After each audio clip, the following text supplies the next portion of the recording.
But there's a difference between living in the situation full time where you never see any joy or positive in anything. Yeah, there's no doubt situations in life are going to happen, right? Yep. That are going to kind of take you back for a little bit. The question is, how long are you going to let yourself stay there? How long are you going to let yourself sit in a spot and let your mind just go?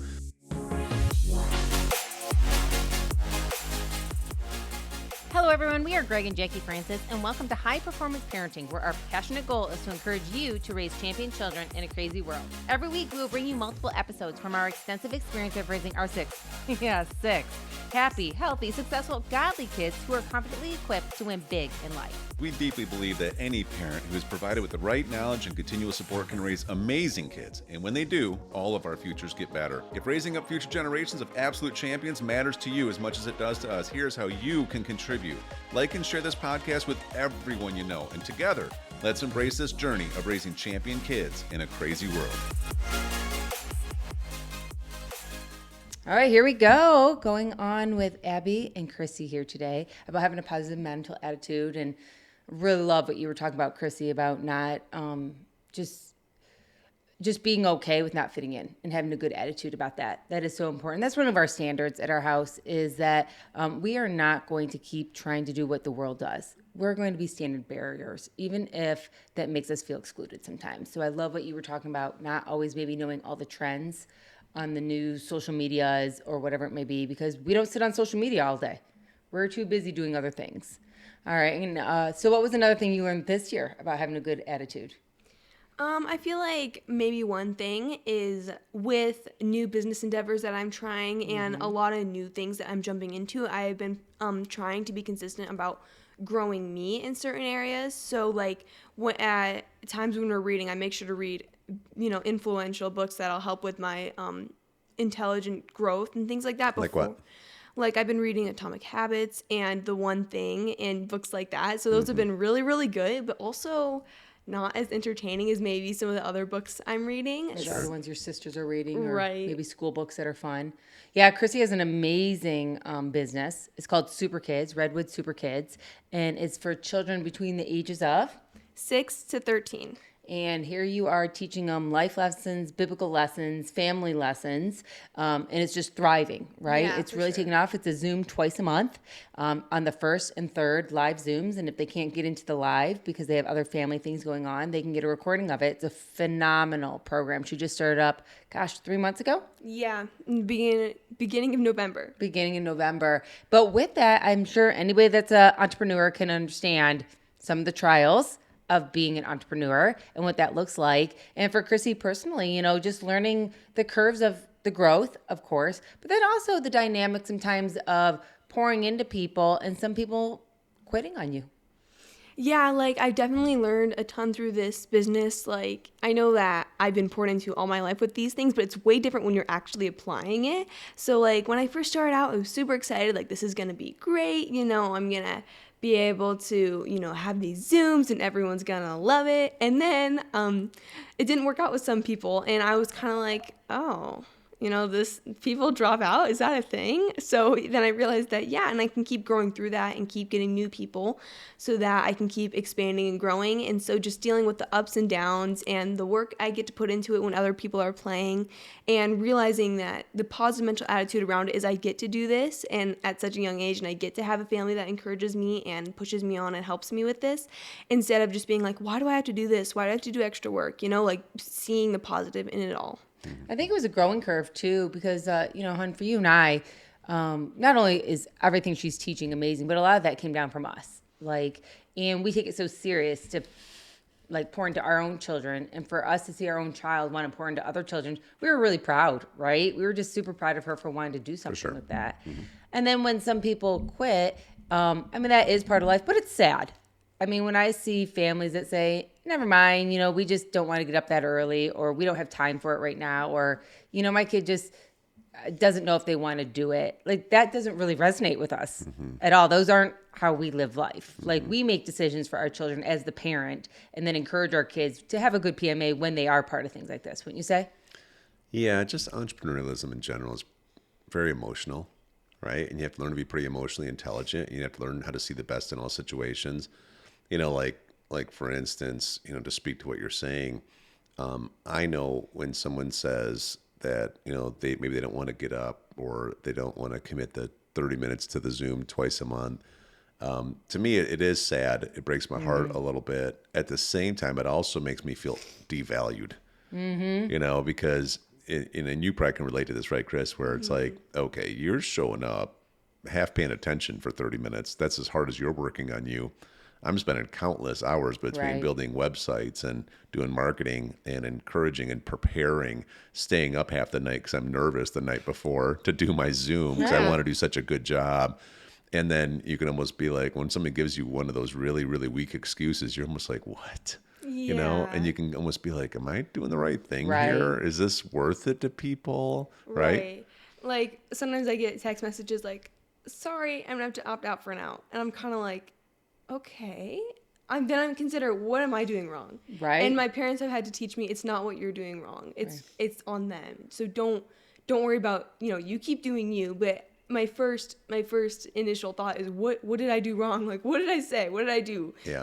But my parents have really taught me to not beat yourself up and keep doing you. Right. And so the PMA part of it is I need to package this in my mind. Not that I'm being rejected personally, Right. but that for whatever reason, this person is just rejecting being part of a program right now, so it's not personal.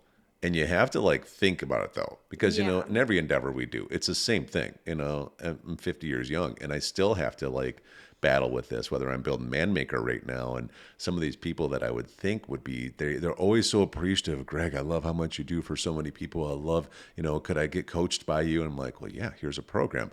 Yeah, I just don't know if I have the time.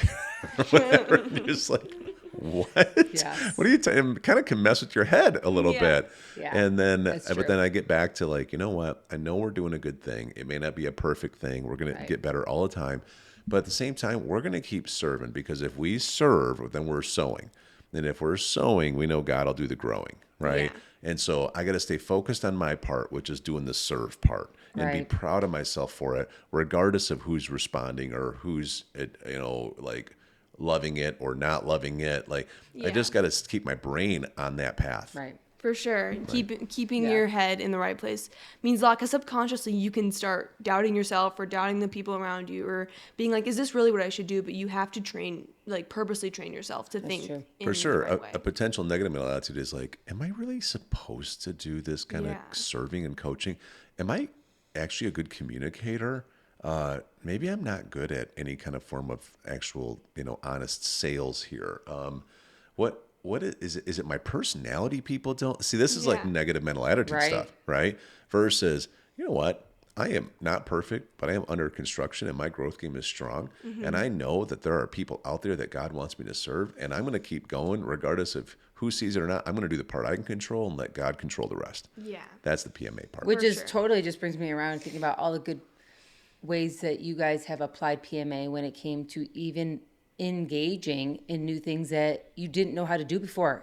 I remember when you guys first started applying yourself in tennis and golf. I mean, at this level that we are at our school, we have a very competitive athletic program at our school. Our kids are homeschooled, but they get the opportunity to play sports at our local school here, which is such a blessing. We didn't even know it when we first came here, how great it would be for us. I mean, Greg always is blown away with it because he was such an athlete at his level in high school, the level and caliber that they have here.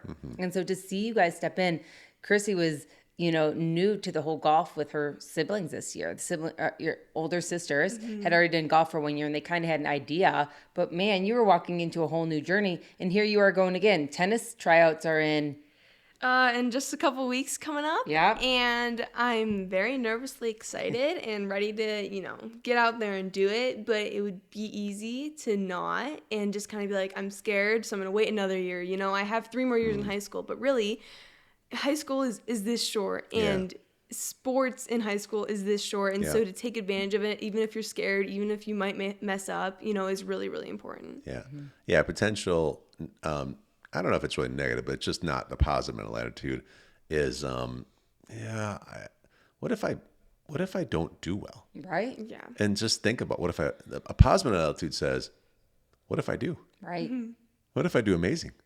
right? See, it's just a decision to think one way or the other, because it'll affect you right now though. If you allow yourself to think, what if I don't do well, and think on that, it affects how you practice, it affects how you work out, it affects like almost every part of getting ready for it is not positive. It's like Right. it's harder, right? Yeah. Versus I actually am just going to choose, I'm going to do really well. Right. And now you're like, oh, let me work harder to get in shape. Oh, let me practice. Like, Dad, can we go play tennis again today? Can we go work on this or that? Do you see how different though? It all starts with our minds. Right. Right. Yeah, for Do you have sure. any input on this? Yeah, that was all really good. I don't have much added to that, but it definitely makes sense. Like, Do you have to do it too though? yeah, definitely. Sometimes I need to get snapped back into like, I am gonna do great this year, you know? Like last year I was JV1 doubles with Bella, and it's like it only goes up from there, you know? Like I've gotten stronger this year, I'm working out, I'm getting more prepared for the season, just different ways, and also I know what to expect now. But do you have And to push your mind because it still tries to go negative? Yes, definitely. It does try to go negative, and it's like, what if I don't make it on varsity? What if I'm only the one that doesn't really count for the whole bracket or count for the team? It's just like, you got to make sure you keep yourself like, but what if you are on the team? You know, we were counting actually to see how many girls are trying out for varsity, and there's like 18, and there's only 11 that get on the team, so like 8 or 9 of them are gonna get cut. So we're like, okay, who do we think is gonna get cut? Who do we think is gonna get on? Like, we're just going through everything, but at the same time we gotta also be supporting ourselves, like we're gonna get on, Right. you know, not just like maybe they might get on instead of us. No, we're gonna get on. And I think We just that's a gotta put in the key, work. Abbie, is remembering that it's so important to know that, yes, of course, getting on, looking strategically, oh yeah, I think we can beat that person. That gives you guys a little mental edge that, we're competitive, we're going to beat these people. But ultimately, no, I'm going to go against myself. I'm going to be the best version of me. I'm going to look in the mirror and say, you know what? I'm going to beat me today.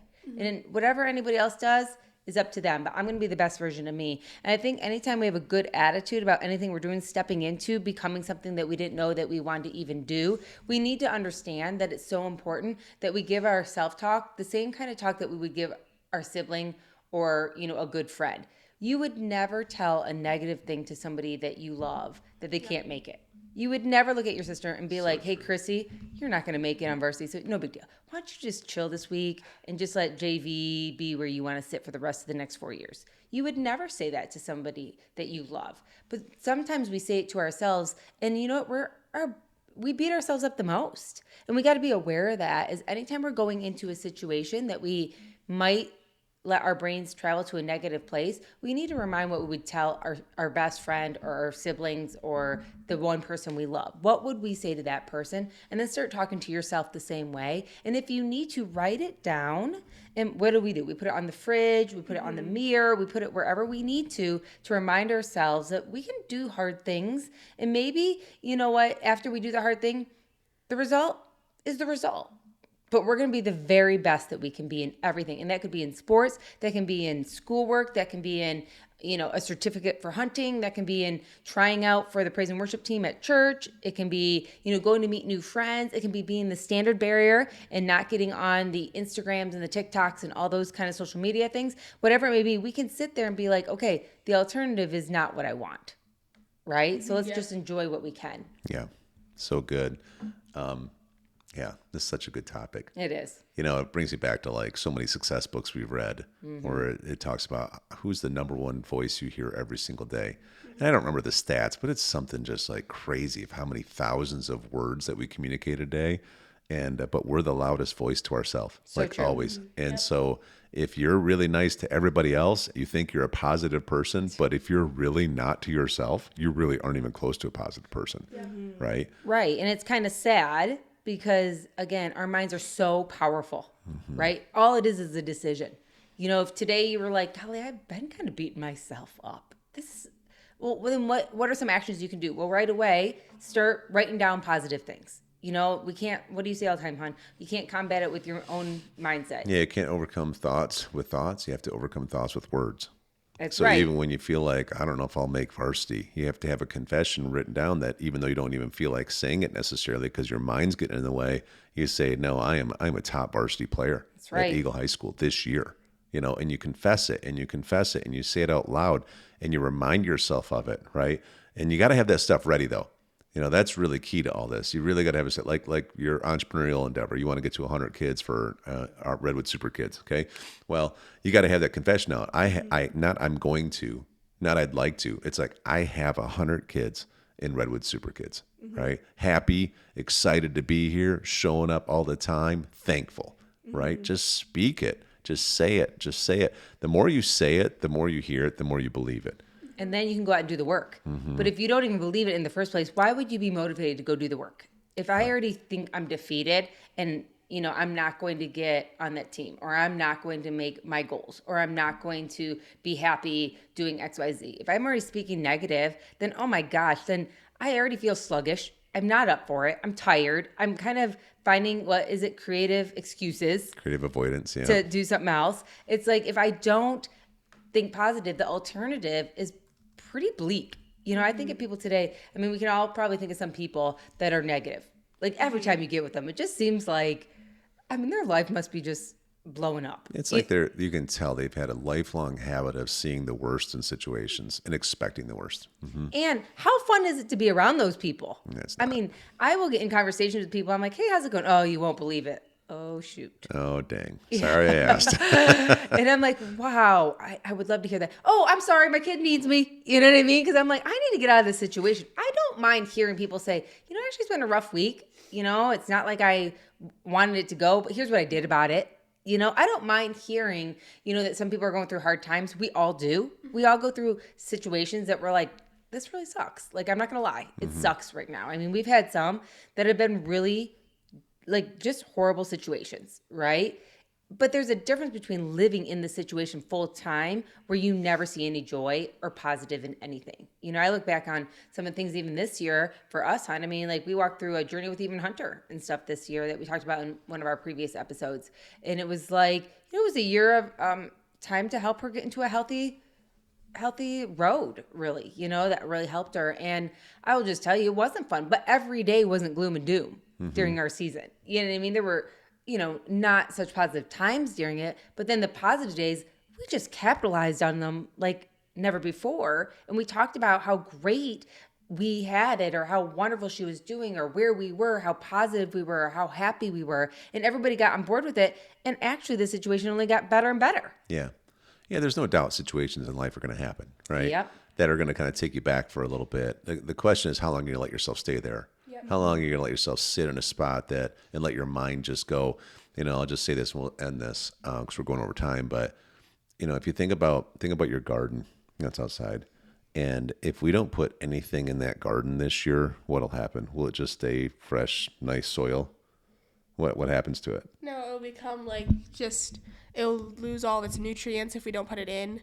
It'll just kind of become hard and useless. Does because we planted nothing, does nothing grow? Yeah, nothing grows if you don't plant anything. I would disagree. You know, it does grow weeds. Oh yeah, that's true. Right. So how often do you guys have to like till weeds? Once a week when we do it. So you can't even get the healthy stuff, the right stuff to grow right without the effort of uprooting the wrong stuff. Correct. Yep. See, this is our minds too. Yes. See, it's like I don't even know why it's this way, but I just know it's this way. If a mind left to itself will naturally grow weeds, right? And so you have to know that you have to constantly be like tilling the weeds. What that means is when these thoughts come in, you have to be willing to say, I'm not going to buy into that. That's called uprooting your weeds, right? I'm not going to. And then I also have to plant the right stuff, which means I have to start speaking what I really want and staying focused on where I want to go.